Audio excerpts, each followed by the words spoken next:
Current statistics indicate that nearly half the world's population lives in poverty, defined as less than $2 a day, and that 1 in 6 people live in extreme poverty, less than $1.25. But poverty is not actually just about a lack of money. It's about a lack of opportunities, a lack of choices, a lack of access to all sorts of things that many of us consider essential to life. Poverty is about a lack of hope. Poverty doesn't have just one facet, and so we cannot fight poverty with just a single solution. And understanding this is at the core of Compassion's holistic child development program. Picture all the different aspects of your life, your family, your work, your home, your faith, your community, as spokes on a wheel, and then think about what might happen if one of those spokes were broken or missing. It's no different for children living in poverty. If they are to develop and thrive, the spokes that make up their lives need to be strong and uniform. It's what drives Compassion's holistic approach, focusing on the spiritual, economic, social, and physical needs of every child in our program. Children like Junior, a boy who has broken all the stereotypes.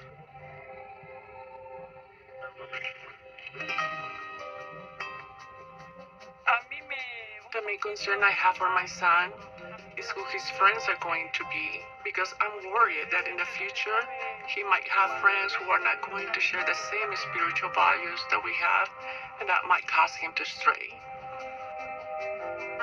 God has been working in my life, because now that I'm a young man, I can see that society is full of friends and classmates of mine who chose a different path.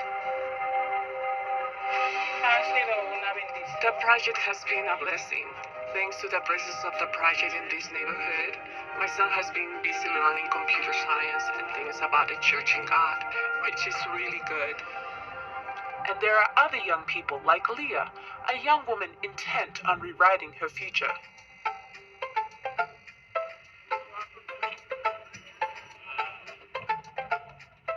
Saya Lia Anggreni, saya anak LDP. Saya kuliah di UNY mengambil jurusan manajemen Fakultas Ekonomi.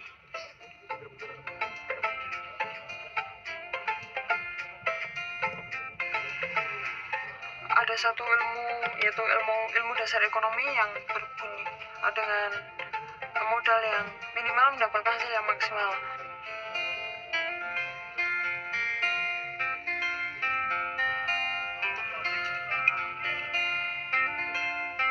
There are men and women like Lillian who have learned what it is to be truly loved. My mother died when I was 3 months old, and my father was kidnapped when I was 5 months old.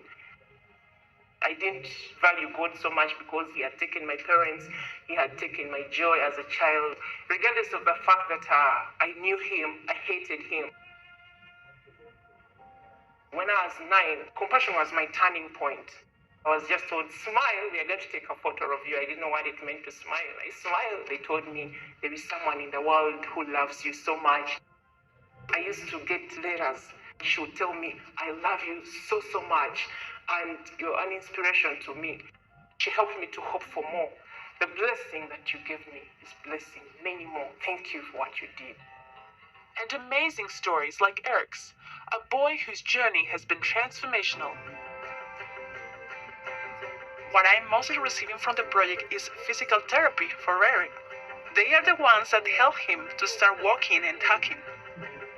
I feel happy because sometimes I'm ashamed when I go out with him that children stare as if he were something weird.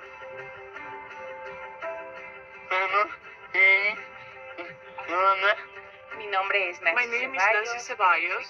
I've been working here for about 9 years. When I first came here, I thought he wouldn't live longer than 8 years. He couldn't walk or even stand by himself, but now he walks and even runs. Not only the people from church and the project love him, but everyone in the neighborhood.